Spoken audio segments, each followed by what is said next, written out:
We out here at Coastville Library. I'm out here with the elder. I'm going to show y'all the exhibit that he put up. It's beautiful. Now, I mean, it's not something like technology. You just copy and post. This is manually done, hand by hand, old school, the original way, the hard school way. We understand that the youth got that digital brain. This the analog brain. Now, I mean, but we get it from the elders and we pass it down to the youth. So we want to give the brother's name. Gerald Body. Yes, sir. You know, Brother Joe, can you tell us why did you build this exhibit before I even show it to him? Let him hear from you personally as far as Black History Well, Month. I always had been a historical buff, even in the high school. But the thing was, there wasn't any Black history taught in the school. All we heard about was Booker T. Washington, George Washington carving peanuts, and slavery, and just maybe we might have heard about the Dred Scott case, if you're familiar with that. And that's all I learned. But what my attention was when I went to the military back in 1966, 67, I was stationed in Fort Bliss, El Paso, Texas. Okay. And being away from home, one of my favorite places to be growing up has been the library. So I've always been fascinated with getting books out of the library. So the library, to this day, has really remained one of my favorite places to be. So I found a book by Ebony Magazine, Johnson Johnson. They put a book called Black History Illustrated. And I looked at the pictures and through the illustrated book, putting that by Ebony Magazine, and I was just stunned to see how much our people had accomplished that was not being taught in the schools. Right? So after and then even when I was employed, people knew that I was a historical buff. And people who were on the book club and everything, and I would come to work in the morning, and they would pile history books, Civil War, and everything else, and from my office door. They would give it to me. So what happened was, after I retired, the girl said, I told her I'd get ready to retire. She said, you gotta find something to do. Well, all my life, I'd done this all my life. I never really done this on a scale like this. Right. They're just maybe a handful of books and this and that. So, but it kind of started with me. I love to take pictures. So it kind of started with me going every town I went in. No matter what town, city I was in across the country, whether it be down in Florida or Texas or New York or Philadelphia or Maryland, murals. Right. I love to take pictures because there are like 3,000 murals in Philadelphia. Yeah. And I would go in and spend a couple hours just taking my camera and going around Philly taking pictures of murals. So along with these murals, there's a historical aspect to that mural. There's a story behind the mural. Absolutely. So that's kind of tied the history into it. So with me getting hooked up with the murals and being a history buff, it just fused together. Right. I have over 100-some pictures of just murals all over the place, all in Philly. And so then I put this exhibit together. It started right. I put it in the church for the Black History about 5 years ago. Right. And it only started out with just some posters. And then it kind of expanded from there. I looked through books and magazines. And next thing I know, it was arts and crafts. I was going to arts and crafts. I was buying books and stuff and pasteboard and develop these pictures. And so with me, with the camera and taking pictures of murals coincide with history. And here's the visual. Right. You see when you... Pictures 1,000 words. But not that. So that's where this comes from. That's what ties in with me. And then I said, well, first of all, you have to have a passion. Everybody has a different niche for them. For me, this is it. Right. If you want to get my adrenaline going, just tell me something about history. Right. And automatically, maybe you got my juices flowing. Sometimes I can be quiet as church mouse, and sometimes I like that rap with the drums. When it comes down to history, I'm the guy with the drums. They beat the drums and energize the battery. Yeah. Sometimes I don't want to shut up because I like to be quiet. One minute, DNA. Is that the same guy we just talked? He was saying nothing a while ago. Now he won't shut up. and see, as the beauty of it is, we come from a culture and a people where we would sit under the tree. Know what I mean? And listen to the elders, and they would review the history and share the legacy. And a lot of people don't understand how important not just his story, but our story is in the scheme of things, because when you start learning knowledge of self and our culture, and like you said, the thing that I love is when, I'm 58, and when I was going to school, I thought history was slavery, then I started learning about Black inventors, ancient Egypt. It's like, we did art, science, and that helped me as a young man mature, because when you know yourself and you know your legacy, you don't feel inferior no more. Right. You see what I mean? And also one of the things is that one thing that I feel I'm going back and view things how it was when I was in high school, Right. and what was taught. So that makes that's gonna make that my Caucasian friends who I went to school with. It wasn't Right. their fault, but they didn't know any better, because that's all they were being taught. Right. So that automatically says to him that I'm inferior to him because my race had nothing. Yeah. There's nothing in history books that says our race is accomplished anything. Yeah. So you're automatically gonna think, well, it has to be. Look, they don't. What have the racist people done? Yeah. I said nothing. You know. And then you get this thing with people. One teacher said to me, I would jump out my seat if he said to me, I was 7th grade, and somebody asked a question. They said, "Who invented slavery?" You know. And the teacher said, "Well, you people." I was overthought. But then I didn't know any better. Remember, I'm on 7th grade now. I didn't know any better when he said that. But if he said something like to me now, I know now, I would jump clear of my seat. Right. And I said, "Look, man, you got us all twisted. You go back to the days of the Romans in the Bible, way back when they were slaves at the beginning of time. You know, so you really can't See, our people, one beautiful thing about it is, like our history. One of the things that I appreciate elders such as yourself, I like to give our people their flowers while they're alive, not Exactly. after they dead. That's my belief too. It's Right. like this exhibit that you have here. I want to put this on social media so that people can see it, so that the youth in Coastville will be like, listen, we can't let this go. No. This information, this right here needs to be part of a Coastville museum. Yeah. Know what I mean? Because when you understand our true history, like you said, it's like one of the things I see in this day and time. When they look at our history, they be like, oh, the Great Pyramids of Giza was built by aliens, Martians. You go to the Aztec, the Mayans, the Olmec civilization, all this beautiful, powerful history of our people, they are attributed to aliens. But when it comes to Greece and ancient Rome, it was built by Europeans. Yeah. So what you're Still saying slavery, is we wasn't smart enough to build our own culture, but aliens had to do it because Right. it's too advanced. Right. Now, I mean, how did we do agriculture, irrigation? The ancient people of Kemet, Egypt, they developed the incline, the decline, the pulley. These are the things where 100% of every machine, cell phone works off of that ancient technology from these ancient inventors like Imhotep and so forth.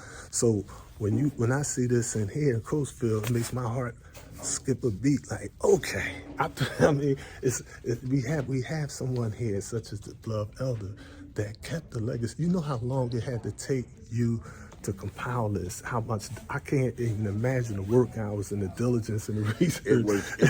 It was arts and crafts. This. So I want to take and walk around and just show it to him now. Yeah. So let's show him. The guy from the archives said, if I knew anything about this place, right, I'll come and ask you. I said, wait a minute, you're the guy in charge of archives. You gonna ask me? Exactly. And like I said, the people who knew about that, I know a couple of ladies secretaries. They belong to book clubs. And let's walk around so we can look at some of it, because I want to give them some little highlights on stuff. You can keep talking though. Yeah, they belong to a book club. And I come up in the morning, they've been, oh, these people are so well books, in front of my desk, in front of my office door. This is a good idea. I love that. Yeah. You keep talking. They hear you. I'm recording. This is how I got this idea. This is how I started. Because I actually went to get the Skittles. Yeah. And then just a sad note on this. I thought this was great. I found this all over Philly. I was running around. I go around Philly and all this shooting, killing going on. Oh yeah. And so I think this is on Brown Street. I think on Brown Street in Philly. And there's people who have been gunned down, and most of my young boys, young men, young teenagers have been gunned down. It's sad. And They still shoot. But the thing like this all over Philly. This is just a drop in the bucket. That somebody took time to put their name on the wall. I was born and raised in North Philly, so I grew up. I was in the Badlands about 5 days ago. There's something that just came back. As I said, I wrote the 10-year bridge for 30 years. That's and beautiful. I also kept score at the Berkeley Athletic Department. Yeah. And I became I know these people because I keep score at the And it's games. the first and only HBCU, you know what I mean, to They're compete in the NCAA because they were division. Division II school playing against Division I schools, and they still was winning. Ain't that something? But it took almost all these years to get them recognized. Yeah. Also, I see you got Luke Mine, Kenny Gamble over here. Yeah. Yeah, that's good, bro. That's the elder and pioneer, Joe Frazier. I'm working with different subjects to do, and I try to relate them together. And try to tie them together that the picture will be related. I could tell you 3 people in Black history that is overlooked that did the vast majority of our work for our people. It's legacy. It's about 5, but I've named 3. That's Prophet Noble Drew Ali, Marcus Messiah Garvey, and the most honorable Elijah Muhammad. Yeah. They were nations. They had airplanes in the air, ships on the oceans, built universities, their own schools, economic systems, opened up their own bank, built an army. I should put something here that can learn that this is the Revolutionary War. Yeah. This is the Rhode Island unit that fought. They were all black unit, fought in this Revolutionary War. They Rhode Island. The story on that. I see down there, that's what you was talking about, that Dred Scott decision. Yeah, what right. they teach in school. Yeah.